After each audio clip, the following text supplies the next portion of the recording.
স্বামী স্ত্রীর সম্পর্কের মধ্যে যদি তৃতীয় কোনো ব্যক্তি ঢুকে পড়ে সেই সম্পর্ক কিন্তু কখনোই মধুর হয় না। তার মতো কষ্টের জীবন কিন্তু আর দ্বিতীয় জনের হয় না। তো যার কষ্ট একমাত্র সেই বোঝে যে তার কি কষ্ট।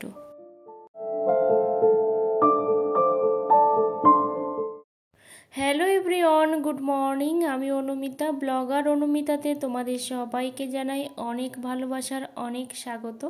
আই হোপ তোমরা খুব ভালো আছো, সুস্থ আছো, আর আমিও চলছে, ভালোই আছি। তো সকালবেলা যেহেতু একটু এনার্জি পেয়েছি, তো সেই জন্য সকালবেলা উঠে দেখো আগে হচ্ছে আমি এই কাজগুলো করে নিচ্ছি। অনেক দিন হলো এইগুলো সব মোছা হয় না, তো সেই জন্য মুছে নিচ্ছি। আর কাছে দূরে যে যেখান থেকে আমার ভিডিওটা দেখছো সবাইকে অনেক ভালোবাসার অনেক স্বাগত জানাই। আর ছোটদের জানাই অনেক ভালোবাসা, বড়দের অনেক প্রণাম। আর আমি সবসময় তোমাদেরকে বলি, আমার যদি কোনো ভুল ত্রুটি হয়ে থাকে অবশ্যই কিন্তু নিজের মনে করে আমার ভুলগুলো ধরিয়ে দেবে। তো কালকে আমি যে ভিডিওটা পোস্ট করেছি সেই ভিডিওটা আমি আজকে দেখলাম যে আমি ইন্ট্রোটা দিয়েছি ঠিকই, কিন্তু আমার অন্য চ্যানেলের নাম নিয়ে। আমার এই চ্যানেল ব্লগার অনুমিতা চ্যানেলের নামটাই আমি নিতে ভুলে গেছি। তো সেইটা কিন্তু তোমরা কেউ একবারও ধরিয়ে দাওনি। তো ওইদিকে সব মুছে নিলাম, আর এখানে দেখো এইগুলো পরিষ্কার করে নিচ্ছি। কারণ এই জিনিসগুলো না প্রচুর পরিমাণে ধুলো পড়ে, যেহেতু দরজা আছে কিন্তু জানালা নেই, তারপর ঘরটা যেহেতু রং করা নেই, প্রচুর পরিমাণে ধুলো পড়ে। কিন্তু ওই যে শরীরে না পারলে কোনো কিছুই পারি না। তো সেই জন্য আমি জানি না হঠাৎ করে কেন এত অসুস্থ হয়ে পড়লাম। যে জোশ নিয়ে কাজ করতাম সেই জোশটা শরীরের মধ্যে পাচ্ছি না আমি। আর তারপরেও কিন্তু তোমাদের এত সুন্দর সুন্দর কমেন্টের জন্য কিন্তু আমি মানে সেই যত কষ্টই থাকুক শরীরের মধ্যে, তারপরেও কিন্তু তোমাদেরকে ভিডিও দেওয়ার চেষ্টা করছি।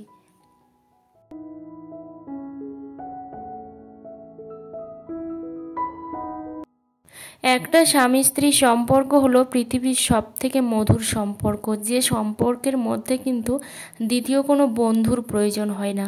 বা পৃথিবী একদিকে থাকলেও স্বামী স্ত্রী যদি একদিকে থাকে তো তার মতো শক্তি কিন্তু আর দুনিয়াতে কিছুই থাকে না।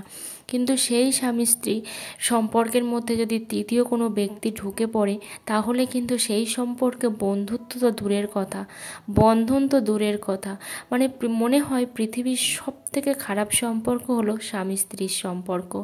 তো এই সম্পর্ক এখন এতটাই তিক্ততার জায়গায় পৌঁছেছে যে সেই সম্পর্কগুলোকে এখন না মানুষ সব অন্য চোখে নিয়ে গেছে বা অন্যভাবে নিয়ে গেছে। তো সব সময় যে মেয়েদের দোষ সেটাও কিন্তু নয়, আবার সব সময় যে ছেলেদের দোষ সেটাও কিন্তু নয়। মানিয়ে নেওয়াটাও কিন্তু একটা ব্যাপার। কিন্তু ওই যে তৃতীয় ব্যক্তি বলতে সব সময় যে পরকীয়া হবে সেটাও কিন্তু নয়। তবে তৃতীয় ব্যক্তি বলতে কিন্তু ফ্যামিলির অন্যান্য মেম্বারও হতে পারে, যারা যদি এই স্বামী স্ত্রী সম্পর্কের মধ্যে ঢুকে পড়ে তো তখন কিন্তু সেই সম্পর্কের যে কী পরিণতি হয় একমাত্র তারাই যেখানে থাকে সেই পরিস্থিতিতে সেটাই কিন্তু সে বুঝতে পারে। তবে স্বামী স্ত্রীর সম্পর্কে তৃতীয় জন মানে পরকীয়াও কিন্তু একটা বিশাল রোল প্লে করে, সেটা এখন হয়ে দাঁড়িয়েছে। তো গ্রামে কিন্তু প্রচুর প্রচুর পরিমাণে খারাপ পজিশান চলছে। আমি চারিদিকে দেখি আর ভাবি যে মানুষজন কেমন হয়ে গেছে সব। এখন সব কিছু না সব উল্টো পাল্টা, মানে নিজেদের আর সম্পর্কের মধ্যে না আছে ভালোবাসা, না আছে সম্মান, না আছে কোনো রকম যোগসূত্র, না আছে কোনো রকম বন্ডিং, কোনো কিছুই নেই। এমন পরিস্থিতি বা এমন কিছু মানে কারোর ওপরে ভরসাই করা যায় না যে এ আমার ও আমার সে আমার, কিচ্ছু ভরসা করা যায় না। আর এই যে পরকীয়া, পরকীয়া যে কোথায় গিয়ে দাঁড়িয়েছে একটা সম্পর্কের, যে কোথায় পরিণতি এর, সেটাই আমি বুঝতে পারি না। তো এই সম্পর্কের মধ্যে যারা আছে তারা জানে যে ঠিক কতটা কষ্ট। একটা ছেলে যদি সম্পর্ক করে তাহলে কিন্তু একটা মেয়ের জীবনে যে কত কষ্ট সেটা একমাত্র ভগবান ছাড়া কেউ বুঝতে পারে না, আর সেই মেয়েটা ছাড়া কেউ বুঝতে পারে না।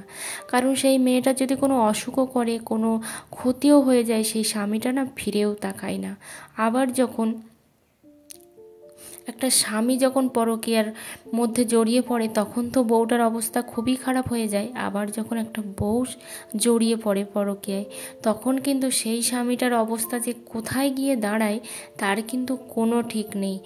তো মানে সেই স্বামীটার সম্মান, তারপরে হচ্ছে তার ভালোবাসা, ভালো লাগা, ভালো থাকা, কোনো কিছুই কিন্তু তার কাছে, সেই বউটার কাছে আর মূল্য থাকে না। তো এখন খুবই ভয়ে ভয়ে চলতে হয়, কখন কি হয় কিচ্ছু বলার নেই। কারণ এ যুগে বিশ্বাস কারোরই নেই। না, এই যে বলে না নিজের জীবকেও বিশ্বাস নেই, তো সেরকম নিজের জীবকেও বিশ্বাস নেই। কখন কি হয়ে যাবে কিচ্ছু বলার নেই। তো তারপরেও কিন্তু নিজেদেরকে সামলে চলতে হবে, নিজেদেরকে ভাবতে হবে আগে, নিজের পরিবারটাকে আগে বুঝতে হবে, তবেই কিন্তু হবে। মানে আমার চোখের সামনে যারা একদম মানে ভালোবেসে পালিয়ে সব বিয়ে করে এসেছে, তারাই যে এত পরিমাণে সম্পর্কে জড়িয়ে পড়েছে যে সেটা ভাবার বাইরে। কিন্তু ওই যে একটা কথা বলে না, 18 বিয়ে করে 28 ডিভোর্স হওয়ার থেকে 28 বিয়ে করে সারা জীবনটা পাশে থাকাই ভালো। তো এটাই হচ্ছে আমি মনে করি বাস্তব। কারণ এখন এই সব সম্পর্কের মধ্যে যারা জড়িয়ে পড়ছে তারা না খুব ছোট বয়সে বিয়ে করেছে, ওই যে 14, 15, 12, 13। তো তারপরে একটা সময়ের পরে দেখা যাচ্ছে এই সব আর ভালো লাগছে না, মানে নিজের সংসারটাকে আর ভালো লাগছে না। কারণ যে বয়সে সে পরকীয়ায় জড়াচ্ছে সেই বয়সটাই তো ছিল প্রথম প্রথম প্রেম করার কিংবা প্রথম প্রথম সংসার করার বয়স। কিন্তু সেই বয়সে কি হচ্ছে না, অনেক ছেলে মেয়ে হয়ে একদম অন্যরকম হয়ে যাচ্ছে। তো সবাই ভালো থেকো, সবাই সাবধানে থেকো, আর সব সময় চেষ্টা করো। হ্যাঁ, অনেকে হয়তো এই কথাগুলো শুনে আমাকে অনেক রকম কমেন্ট করবে, কারণ এর আগেও দেখেছি আমার একটা ভিডিওতে অনেকে অনেক রকমই কমেন্ট করেছে। যাই হোক, এখন আমি ঠাকুর পূজা দেব, সেই জন্য ফুল তুলতে যাচ্ছি। আর জানি না আমার কি হয়েছে সেটা আমি জানি না, আর ডাক্তারও ধরতে পারবে কি না এই অসুখটা সেটাও আমি বুঝতে পারছি না। কারণ আমি সত্যি খুবই অসুস্থ, আর কেন যেরকম হচ্ছে সেটাও আমি বুঝতে পারছি না। তবে একটা দাদাভাই কমেন্ট করেছে আমার যে মামন মণ্ডল এটা কার নাম। তো মামন মণ্ডল নামটা হচ্ছে আমার, তো আমার ডাক নাম, আমার অনেকগুলো ডাক নাম, ঠিক আছে। তো এই নামটা হচ্ছে জন্মের আগের নাম। তো আবার অনেকে ভাববে জন্মের আগে আবার নাম হয় নাকি। হ্যাঁ, জন্মের আগেও নাম হয়। যেমন আমার মাসিমা বলেছিল ছেলে হলে বাপন রাখবে, আর মেয়ে হলে মামুন রাখবে, তাই মেয়ে হয়েছিলাম, তাই হচ্ছে আমার নাম মামুন, ঠিক আছে। তো সেই জন্য এটা জন্মের আগের নাম। তো এখন ফুলগুলো তুলে নিচ্ছে, আর এই যে ফুল তুলতে না অনেকটাই সময় লেগে যায়, এদিকে ওদিকে করতে। আর আজকে কিছু বেলপাতাও নিয়ে আসলাম, আমি বেলপাতাগুলো এনে একটা জলের মধ্যে মানে জল ছিটিয়ে দিয়ে তারপর একটা ভিজে কাপড়ের মধ্যে রেখে প্লাস্টিকে করে আমি রেখে দিই, তাহলে সেটা কিন্তু অনেক দিন হয়। তো এইভাবে তোমরাও রেখে দেবে, দেখবে কিন্তু তোমাদের প্রায় 1 সপ্তাহ মতো হয়ে যাবে। তো আমি তুলসী পাতা, বেলপাতা এইভাবেই রাখি। এইমাত্র স্নান করে আসলাম, তারপরেও কিন্তু প্রচুর গরম পড়েছে, তাই একটু ফ্যানটাও চালিয়ে দিলাম।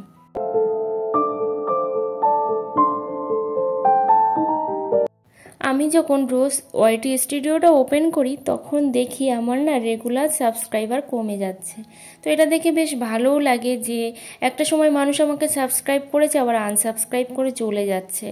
তো কেন জানি না, আর এটা করারই বা কী দরকার যদি সাবস্ক্রাইব করে পাশে না থাকতে পারো।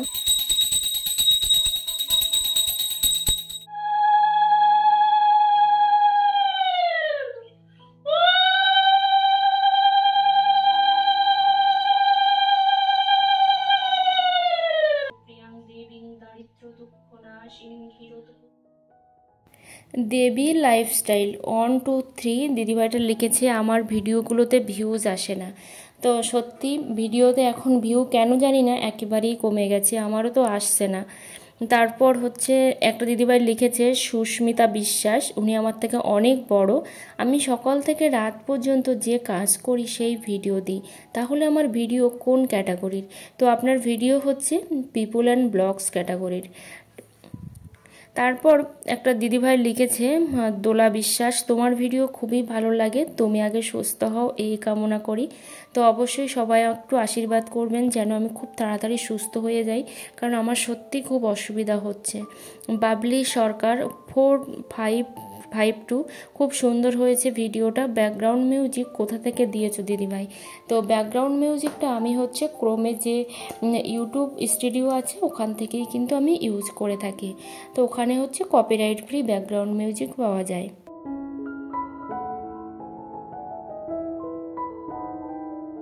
কালকে me and my twins baby দিদিভাইটার ভিডিওটা দেখছিলাম, তো দেখে আমার খুব খারাপ লাগছিল যে বলছে যে ভিডিও ভাইরাল না হোক, ভিডিওগুলো তো স্মৃতির পাতায় তোলা থাকবে। হ্যাঁ, সত্যি কথা, খুবই খারাপ লাগছিল শুনে, কারণ আমিও কিন্তু 3টে বছর ধরে কাজ করে যাচ্ছি, ভিডিও ভাইরাল তো দূরের কথা, কারোর মনের মনিকোটায় জায়গাই করতে পারলাম না।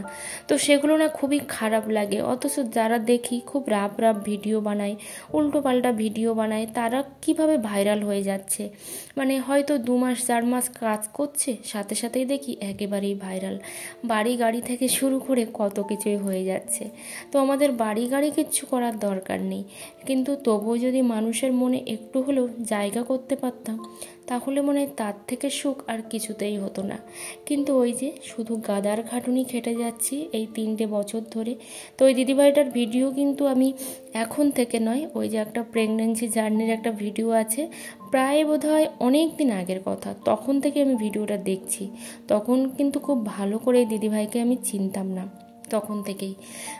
তো যাই হোক, খুবই খারাপ লেগেছে। আর ওইভাবে যে আরও যে দিদিভাইরা বলছে আমাদের ভিডিও ভাইরাল হচ্ছে না, তো সত্যি খুব খারাপ লাগে কথাগুলো শুনলে, যে আমরা শুধু গাধার খাটুনেই কেটে যাব, ভগবান কি আমাদের দিকে একবারও মুখ তুলে তাকাবে না? তো এখানে আমি লঙ্কাগুলো ভেজে রেখে দিলাম। ওই যে আলু মাখা করেছিলাম, আলু মাখাটা হয়নি এখনও, তো আলুটা মাখবো। আসলে কি বলো তো, খুবই খারাপ যাচ্ছে দিনগুলো, একদম মানে টান টান ব্যাপার যেগুলো বলে, সত্যি নুন আনতে পান্তা ফুরাই যেটা বলে সেটাই যাচ্ছে। তো সেই জন্য মানে কি হচ্ছে না হচ্ছে আর কি খাচ্ছি আমরা নিজেরাও জানি না। তো একটা আলু সেদ্ধ করতে দিয়েছিলাম আর ডাল, এটা দিয়েই হয়ে যাবে সকাল আর দুপুর। আর কটা পটল ছিল সেটা তো মা ভাজা করেছে। আর এদিকে দেখো আমি বাসনগুলো ধুয়ে নিচ্ছি, কারণ একটু শরীরটা এই মুহূর্তে ভালো আছে বলে ধুয়ে নিচ্ছি, কারণ আবার যদি একটু খাওয়ার পরে শুয়ে পড়ি আর আমি উঠতে পারবো না।